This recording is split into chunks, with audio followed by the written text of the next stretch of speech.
Zar i zvona govore? Dečak Ivko iz siromašne seoske porodice otišao je u šumicu i nabrao pečuraka da ih proda. Idući u grad, na pijacu, dođe do saborne crkve. Bio je letnji Nikoljdan. Crkvena vrata behu otvorena, a prvo zvono je zvonilo pozivajući na svetu liturgiju. Ivko je zastao da se odmori slušajući saborna zvona, a zatim zavirio unutra. Crkva je još bila prazna. U njoj neka sveta tišina i mila hladovina. Najbolje mesto za odmor umornom telu i malaksaloj duši. Rado bi ušao, ali on je sada trgovac, treba robu da prodaje, a na treći glas zvona pijaca se već razilazi. Ali dok je on tako stajao i slušao zvona, učini mu se kao da ga veliko poziva. Izvoli, uđi Ivane, uđi, izvoli, uđi Ivane, uđi. A srednje zvono kao da mu je govorilo, Bogu se pomoli, majka ti je rekla, Bogu se pomoli, majka ti je rekla. A malo zvono je samo zapitkivalo sitnim glasom, ti li si tu, ti li si tu. Čuo je glas zvona koje mu je jasno obraćalo rečima. Ivice, sine, dobrodošao. Ivice, sine, dobrodošao. Pa kad zvona tako lepo zovu u crkvu, nekoga zar možeš odoleti? Ivko uđe u crkvu koja je još bila prazna. Prekrsti se i nasloni glavu na prvi sto pored vrata. Molio se Bogu tako srdačno, iz dubine srca i duše.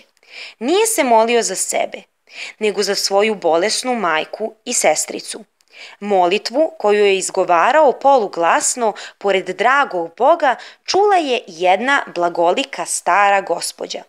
Nju je ganuo vapaj. Mi nemamo nikoga na svetu ko bi nam pomogao. Zato se ona raspitala o dečaku njegovoj majci i poslala bogate darove. Kada se vratio kući, Ivko je bio prijatno iznenađen darovima, ali ga je još nešto zanimalo. Zato se ozbiljno zamislio, a onda odjednom zapitao.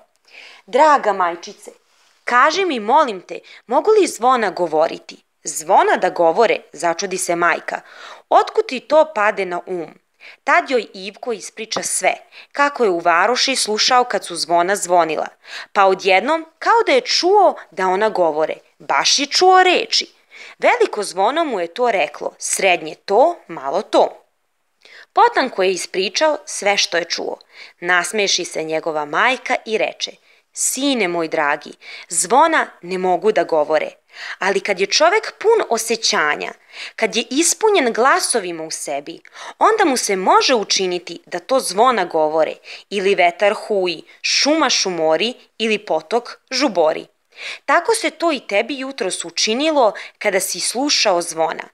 Hodi da te poljubim, u tvoju dušu su se uselili dobri i pobožni glasovi. Slušaj ih uvek, pa ćeš biti srećan. Tvoj unutrašnji glas te je pozvao da se pomoliš Bogu, a Bog je saslušao tvoju molitvu.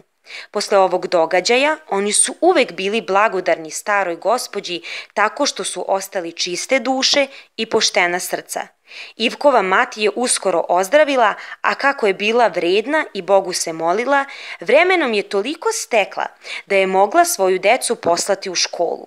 Sada je Ivko već gimnazijalac, kojim se ponose njegovi profesori. Njegova sestrica Ružica je vredna i dobra devojčica i završava osnovnu školu. A Ivko i sad, kad god čuje da zvona zvone, seti se onog jutra u varoši na Nikoljdan. Priča koju je zapisao Jovan Jovanović Zmaj.